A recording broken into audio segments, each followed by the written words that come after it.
আমরা যে কজন আছি তো নিশ্চয়ই জানি, তবে বাইরে যারা আছেন নিশ্চয়ই জানেন না, কারণ আমাদের অনুষ্ঠানটা শুরু হওয়ার আগে আরেকটি প্রেস কনফারেন্স ছিল, তাতে এক ভদ্রলোক সেটি শেষ করে ওখানে চা খাচ্ছিল।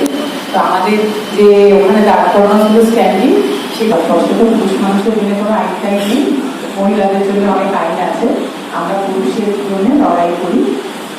আর এবছর ইন্টারন্যাশনাল মেন্স ডে থিমটাই হচ্ছে পুরুষের স্বাস্থ্য, পুরুষের ভালো থাকা, পুরুষের যেটাকে মানে মীনাদা যেটা নিয়ে কথাবার্তা বলবেন আমাদের কনফারেন্সের জন্য, পুরুষের নিউট্রিশন ঠিক বলবো না, ওয়েল বিং।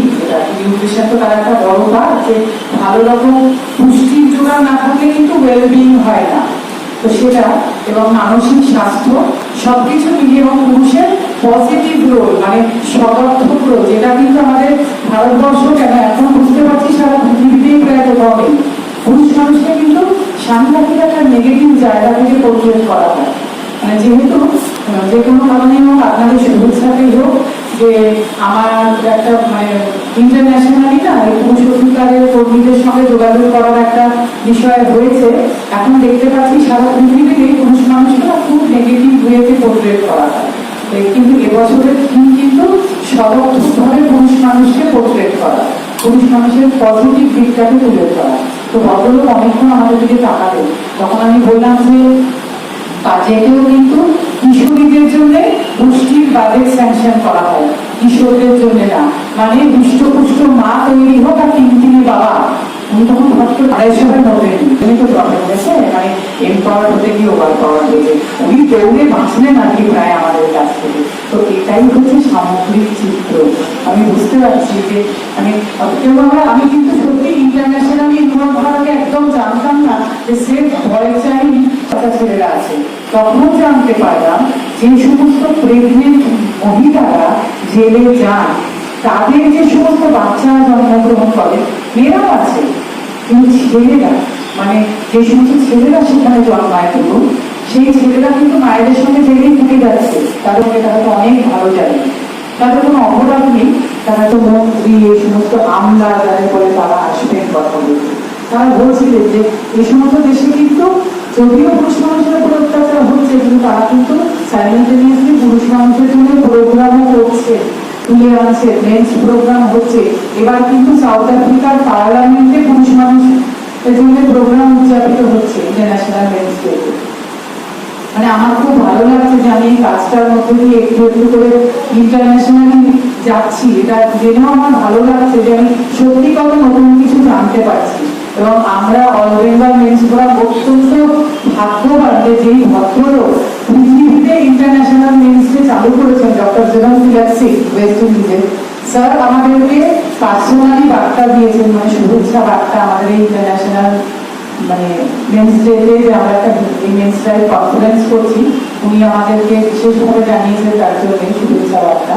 ওকে এটা আমি মনে করছি একটা অনেক বড় জিনিস। এবং আমাদের এই যে মেন্স ড্রাইভ কনফারেন্সের আজকের প্রেস কনফারেন্সটা আপনারা বিশ্বাস করবেন কিনা জানি না, south Africa, West Indies, Nairobi, US সব জায়গায় দেওয়া হচ্ছে যে আমরা আজকে প্রেস কনফারেন্সটা করতে। হয়তো আজকে এখানে খুব বেশি লোক নেই, কারণ আমাদের এখানে না জাগরণে এখন অনেক দেরি, তার থেকে রাজনৈতিক দলের প্রেস কনফারেন্সে লোক বেশি হয়, তার থেকে অন্যান্য জিনিসের প্রেস কনফারেন্সে অনেক বেশি লোক আসে।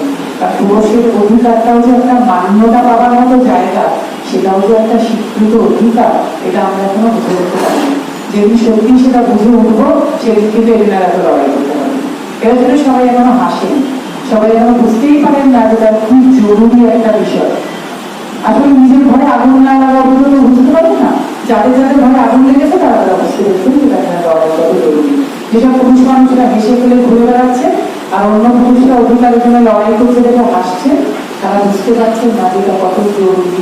এবং সারা পৃথিবীতে কি এক্সটেন্সিভলি লড়াই হচ্ছে এই জিনিসটা নিয়ে, যে প্রচন্ড আলোচনা হচ্ছে পুরুষ মানুষের রিপ্রোডাকশন মানে ক্ষমতা কমে যাচ্ছে, এই সমস্ত স্ট্রেসের গৌতমের সঙ্গে। কারণ ও যেহেতু মেডিকেল জার্নালিজম করে, এই মেডিকেল স্ট্রেসের জন্য পুরুষ মানুষের ইম্পর্টেন্সি বাড়তে বাড়তে কোথায় পৌঁছেছে।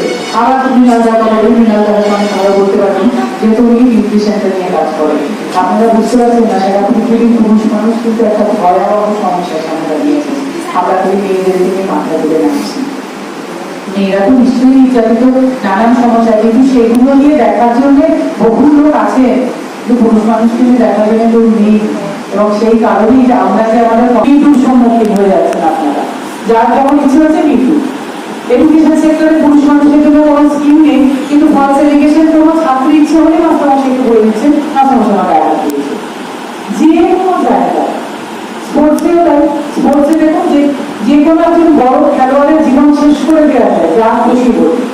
সব সেক্টরে কিন্তু একই সমস্যার সম্মুখীন পুরুষ মানুষ, সেটা নিয়ে কিন্তু আমরা চিন্তিত নই। আমরা প্রত্যেক দিন নতুন নতুন করে আইন করে দিচ্ছি কি মামলা চলাকালীন আপনার স্ত্রী আপনার বাড়িতে থাকতে পারবে, আপনার সম্পত্তি শুধু নয় আপনার যৌথ সম্পত্তিতেও আপনার স্ত্রী অধিকার। এই কিছু করতে করতে আমরা পুরুষ মানুষকে একদম অন্ধকারে ফেলে দিচ্ছি। মেল সুইসাইড বাড়ছে, মেল ডিপ্রেশন বাড়ছে, সব কিছু বেড়ে যাচ্ছে।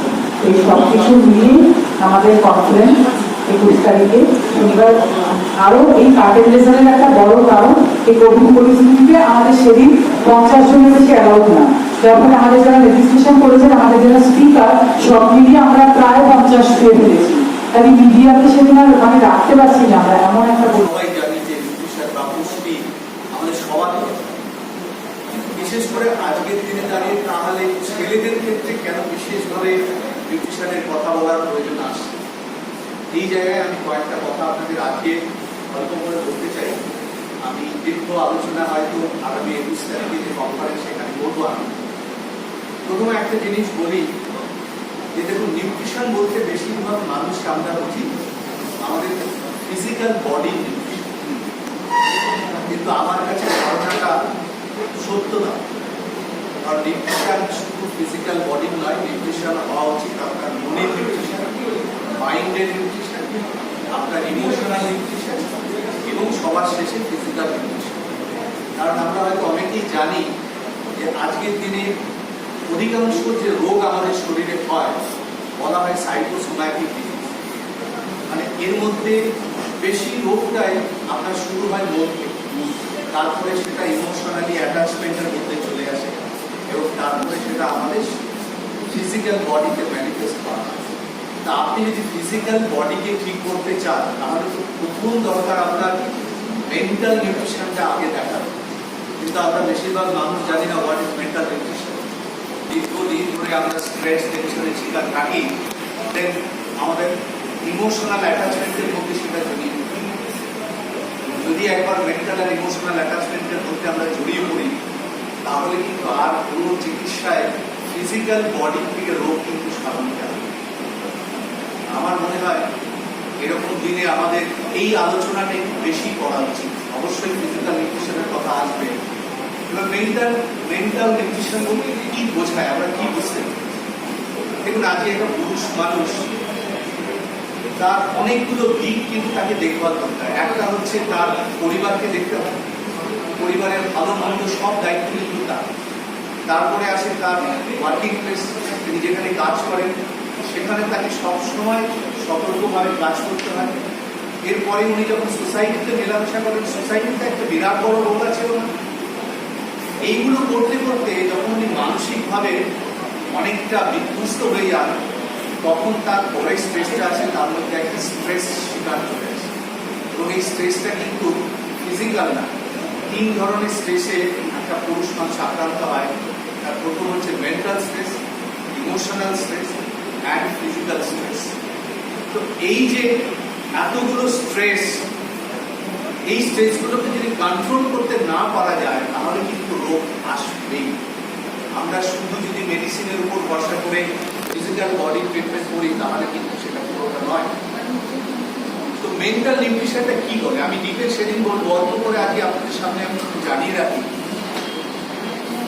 ধরুন বাইরে একটা ঘটনা ঘটল, আজকে আমার ওয়ার্ক প্লেস বা আমার ফ্যামিলিতে কোনো একটা ঘটনা ঘটেছে, that is outside my body.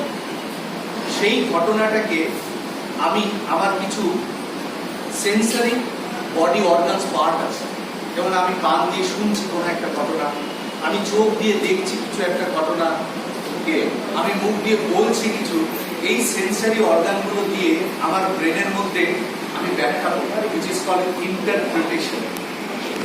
যখন ইন্টারপ্রিট করছি আমি যে কোনটা ঠিক কোনটা ভুল, তখন আমার মধ্যে একটা বিলিফ সিস্টেম তৈরি হয়ে যায় এবং আমি বিশ্বাস করি যে এটাই বুঝি ঠিক। হয়তো এটা ঠিক নয়, কিন্তু আমার বিশ্বাস আমাকে বলে দিচ্ছে এটাই ঠিক। তার মানে আউটসাইড কিছু ইনসিডেন্টস আমি কিভাবে পারসিভ করছি, কিভাবে ইন্টারপ্রেট করছি, তার ফলস্বরূপ আমার নার্ভাস সিস্টেম, আমার ব্রেন, আমার বডিতে কিছু অর্গান আছে। একটা মেইন অর্গান হচ্ছে হাইপোথ্যালামাস, যেটাকে এক্সাইটেড করে, এবং সেই হাইপোথ্যালামাস অর্গান আমাদের বডিতে একটা গ্ল্যান্ড আছে, পিটুইটারি গ্ল্যান্ড, সেই পিটুইটারি গ্ল্যান্ডকে এক্সাইটেড করে, এবং পিটুইটারি গ্ল্যান্ড আমাদের বডির আদার্স যে ইম্পর্টেন্ট গ্ল্যান্ডস আছে সেগুলোকে এক্সাইটেড করে, এবং আমার বডিতে নানা রকম নেগেটিভ হরমোন সিক্রেশন। তাহলে দেখুন, ফিজিক্যাল বডিতে এফেক্ট আসার অনেক আগে মেন্টালি আপনি একটা ইনসিডেন্টকে কি করে পারসিভ করছেন, দ্যাট ইজ ইম্পর্টেন্ট। আজকের এই যে চারিদিকে যে পরিবেশ, আমি একা একটা পুরুষ মানুষ, যদি আমি আমার মেন্টালটাকে আমি ঠিক মতো কন্ট্রোল করতে পারছি না, তার আমার দরকার কি? আমার পাশে তো একজন মানুষ দরকার, আমার পাশে একটা প্ল্যাটফর্ম দরকার, যেখান থেকে আমাকে আমার পাশে থেকে সাপোর্ট করবে, যাতে মেন্টালি আমার পারসেপশন, মেন্টালি আমার ইন্টারপ্রিটেশনগুলো ঠিক হয়। এবং আমার মনে হয় এই জায়গায় দাঁড়িয়ে আজকে অল বেঙ্গল মেন্স ফোরামস একটা বিরাট কাজ করছে। যে ধরনের মানুষ আজকে স্ট্রেস টেনশনের শিকার হচ্ছেন, তাদের পাশে থেকে তাদের একটা মেন্টাল সাপোর্ট, এটা একটা বিরাট জায়গা। এবং এই মেন্টাল সাপোর্টের পরে ইমোশনাল সাপোর্ট অটোমেটিক চলে আসে। আপনাদের ছোট্ট একটা জিনিস বলি, কিছুদিন আগে একটা সার্ভে হয়েছিল, বলছে একটা মানুষ যখন কোনো একটা কারণে অ্যাংরি হয়, ক্রুদ্ধ হয়ে যায়, রেগে যায়, তখন কি হয়, হঠাৎ বডিতে কিছু হরমোন স্পাইক করে যায়।